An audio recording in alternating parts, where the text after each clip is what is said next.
Pregnancy is an exciting journey for every woman, but sometimes the changes associated with pregnancy can cause some discomfort. And one such discomfort is backache. So, hello and welcome to my YouTube channel. I am Dr. Shamaila Hanif, working as Professor Obstetrics and Gynecology. और आज की video बैकएक in pregnancy के बारे में है। अक्सर ख़वातीन pregnancy में बैकएक की कंप्लेन करती हैं, जो कि ज़्यादातर 6 मंथ ऑफ प्रेगनेंसी के बाद देखने में आता है। इसकी कई वजूहात हैं। Number 1, weight gain. प्रेगनेंसी में औरत का 11 से 16 kg तक वेट गेन होता है और इस वेट को बैकबोन सपोर्ट करती है, जिसकी वजह से कमर में दर्द होती है। Number 2, postural changes.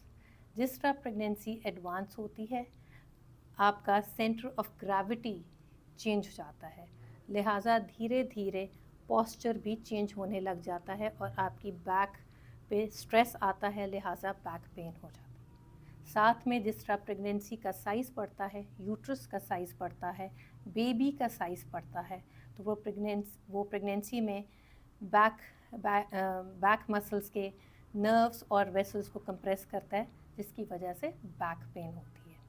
Number 3, hormonal changes. Pregnancy में एक हार्मोन रिलीज़ होता है जिसका नाम है रिलैक्सिन। इसका मेन मकसद ये होता है कि पेल्विक बोन के साथ जो लिगामेंट्स और जॉइंट्स होते हैं उनको लूज़ करें ताकि डिलीवरी में आसानी पैदा हो।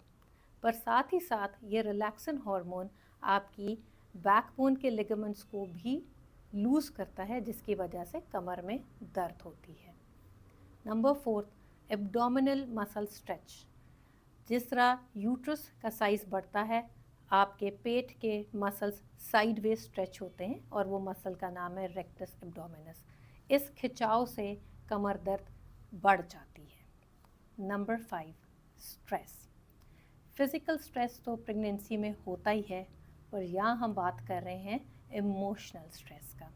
इमोशनल स्ट्रेस के साथ आपके मसल्स में खिंचाव और तनाव होता है, जिसकी वजह से दोबारा कमर की दर्द बढ़ जाती है।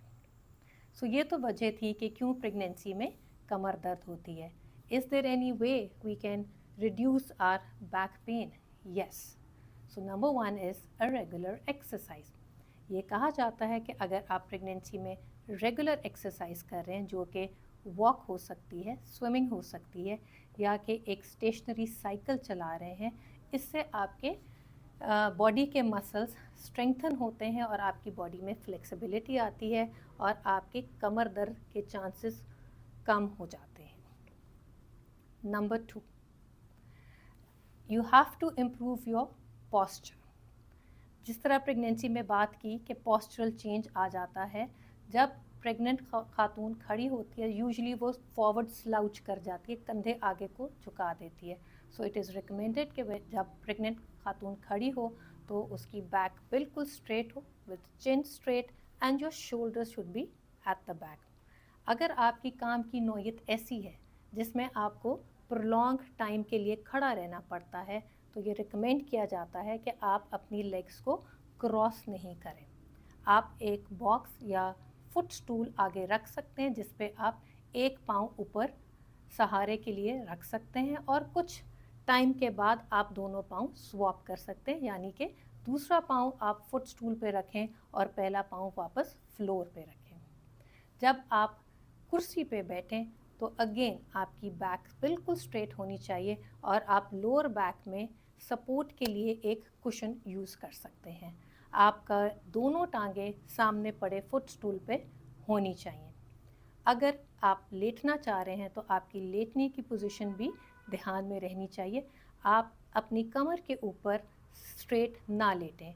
आप कोशिश करें कि साइडवेज लेटें और साइड पे होके आप अपना एक नी या दोनों नी बेंड करें और दोनों नीज़ के बीच में एक पिलो रख सकते हैं, जिससे आपकी बैक पे स्ट्रेस कम होता है और आपकी दर्द कम हो जाती है।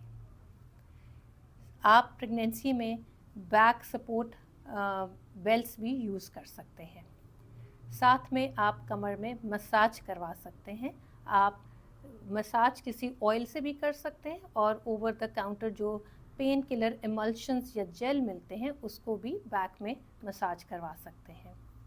कोल्ड एंड हॉट फर्मेंटेशन, ये देखा गया है कि अगर कमर में जिस पॉइंट्स में आपको पेन हो रही है, अगर आप वहाँ आइस पैक्स रखें फॉर एटलीस्ट 20 मिनट्स दिन में सेवरल टाइम्स, तो आपकी बैक पेन बहुत कम हो जाती है। और 2 दिन के बाद उसी पॉइंट्स के ऊपर आप हॉट वाटर बॉटल यूज़ कर सकते हैं या हीटिंग पैड यूज़ कर सकते हैं। आपने ध्यान रखना है कि आपका अप्रोप्रिएट फुटवेयर होना चाहिए। प्रेगनेंसी में हाई हील्स अवॉइड करें क्योंकि उससे आपका पोस्चर मज़ीद ख़राब होता है और आपकी कमर की दर्द बढ़ जाती है। ज़्यादा से ज़्यादा जो हील है वो 1 इंच या 1.5 इंच के साइज़ की होनी चाहिए। प्रेगनेंसी में फ्लैट शूज़ भी मना किए जाते हैं। जिस तरह प्रेगनेंसी एडवांस होती है आपके शू का साइज़ भी बदलता चला जाता है और ये ध्यान में रखना चाहिए कि आप अपने नए शूज़ अपने नए फुट साइज़ के हिसाब से लीजिए। स्ट्रेच, लो बैक स्ट्रेचेस आपको रिकमेंड की जाती हैं, इससे बहुत फ़ायदा होता है। अब लो बैक स्ट्रेचेस ऐसी एक्सरसाइज हैं कि आप एक योगा मैट ले सकते हैं या फ्लोर के ऊपर आप कार्पेट पे कर सकते हैं, जिसमें आपने बेंड डाउन करना है और अपने दोनों हाथ ज़मीन पे स्ट्रेट रखने हैं और घुटने आपने ज़मीन पे रखने हैं और साथ आपकी बैक बिल्कुल फ्लैट होनी चाहिए और straight in alignment with your head. फिर आपने अपना पेट अंदर की तरफ खींचना है और अपनी कमर को राउंड शेप में या आर्च की शेप में सस्टेन करना है फॉर 10 सेकेंड्स और फिर 10 सेकेंड्स के बाद आपने अपनी कमर को बिल्कुल रिलैक्स करना है ताकि वो वापस स्ट्रेट फ्लैट हो जाए। ये एक्सरसाइज आपने 10 to 15 times during the day करनी है, जिससे आपका स्ट्रेच बैक मसल्स में जो स्ट्रेच या तनाव आया है वो उससे रिलैक्स हो जाता है और आपकी पेन बहुत हद तक बेहतर हो जाती है। कभी कभार प्रेगनेंसी में आपकी बैक पेन्स बेहतर नहीं होती और आपकी जो डॉक्टर हैं आपको फिजियोथेरेपिस्ट की तरफ रिकमेंड करती हैं। ये ध्यान में रहे कि जो पेन किलर्स हैं वो आप अपने डॉक्टर के मशवरे के साथ लें, उनसे पूछे बगैर नहीं लीजिएगा। अक्सर औकात बैक पेन किसी और मर्ज़ की अलामत होती है, जैसे कि लेबर या यूरिनरी ट्रैक्ट इन्फेक्शन। अगर आपको प्रेगनेंसी में बहुत शदीद कमर की दर्द है या आपकी कमर की दर्द 2 हफ्ते तक मुस्तकिल चल रही है और आपने ये सारी रेजीम्स या मेजर्स अपनाए हैं और उससे कोई बेहतरी नहीं आई, तो ये रिकमेंड किया जाता है कि फ़ौरन आप अपने डॉक्टर से रुजू करें ताकि आपकी प्रॉपर एवैल्यूएशन हो सके। मुझे उम्मीद है कि आज की वीडियो आपके लिए बेनिफिशियल साबित हो और अगर आपको ये वीडियो पसंद आए